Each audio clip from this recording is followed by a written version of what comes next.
farmaceutiche anche per anni. Ho avuto modo di conoscere, a parte l'approccio diciamo così industriale, che è molto interessante, non solo per l'aspetto commerciale, ma anche per capire l'efficacia, voglio dire, di determinati prodotti, eccetera. Ho avuto modo di conoscere, dicevo, le sostanze che poi, i prodotti che poi sono diventati la base del mio lavoro.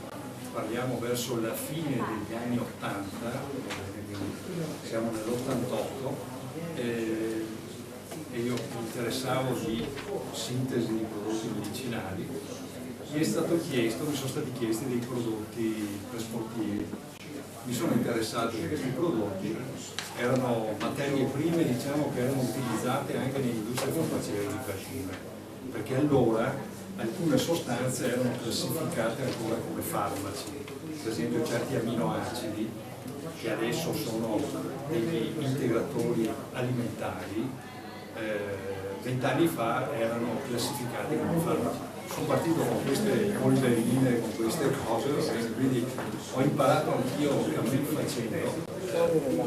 Diciamo che la chimica e anche la biologia in parte ci insegna, magari ci dà degli aspetti che noi conosciamo nella pratica ma non sapevamo spiegare, come per esempio la cinetica di certi processi, certe reazioni, cioè in poche parole.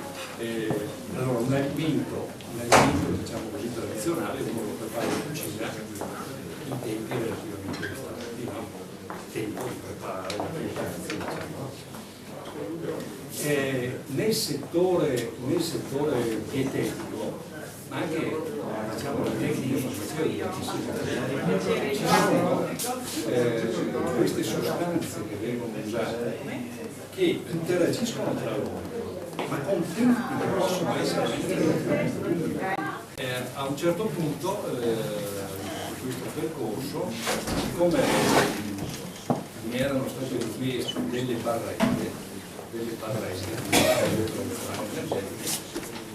mi sono trovato a misurarmi con queste cose qua. Devo dire la verità, io francamente non, cioè ricordavo la pasta dei miei, quando i miei genitori facevano la pasta che doveva lievitare per fare poi le varie, il giorno dopo, i vari caffè, il brioche, tutte queste robe un po', ecco, io li vedevo un po' da fuori, quindi tutti i problemi di lievitazione, un giorno sì, un giorno no, non c'erano quei processi industriali, era una cosa veramente artigianale proprio, per cui c'era anche un'imprevedibilità, diciamo, no?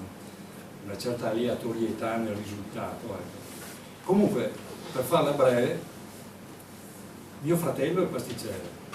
Io ho cominciato ad andare da lui a bottega, come si diceva, a imparare un po'. Dico, ma scusa un attimo, io ho queste sostanze che sono vitamine, eccetera, e quali sì, sono molto utili, ma hanno un sapore